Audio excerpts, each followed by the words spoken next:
वर्ष नगराध्यक्ष केलं होतं. किती वर्ष? 7.5 वर्ष. कधी सुद्धा कुठे हस्तक्षेप केला नाही. पण आज दुर्दैव आहे, ती लोक म्हणतात की आम्हाला काम करू दिलं. एका नगरसेवक या मागे गेला नाही. पण मी नगरसेवकांना विचारलं, माझ्याकडे आले, आज म्हणतायत परिचारक चालत नाही. तर बालके त्याचे मिस्टर साहेब आमची इथे बसलेत.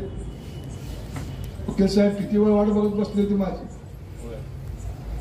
वकील साहेबाला निरोप आला की तुम्हाला भेटायचं होते. म्हणलं काय पाहिजे? मला तुमच्या पक्षात घ्या, मला उमेदवारी द्या. की जे आज बालकेत बोलताय ना, त्या आल्या होत्या, मला उमेदवारी द्या. मी म्हणलं माझ्या हातात काय नाही. मी काय सांगितलं? पक्षाकडे जा.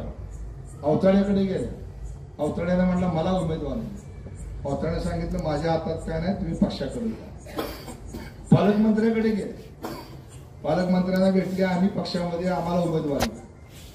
पालकमंत्र्यांनी सांगितलं माझ्याकडे काय नाही, तुम्ही वर मुंबईला जा. खासदार धनंजय माडिकला घेऊन मुंबईला गेले. मुख्यमंत्र्यांना भेटले. मुख्यमंत्र्यांना म्हणले आम्ही तुमच्या बरोबर येतो, आम्हाला उमेदवारी. मुख्यमंत्र्यांनी सांगितलं की पंढरपूरला जावा आणि परिचारक मालकाला भेटा. खोटं काहीच बोलत नाही. अभ्यंकर वकिलीचं समोर आहे. अरुण कंडराच्या घरात 4 तास बसली ती वाट बघत माझी. मी म्हणलं मी कुणाला भेटणार नाही. मग आज आम्ही नालायक झालो.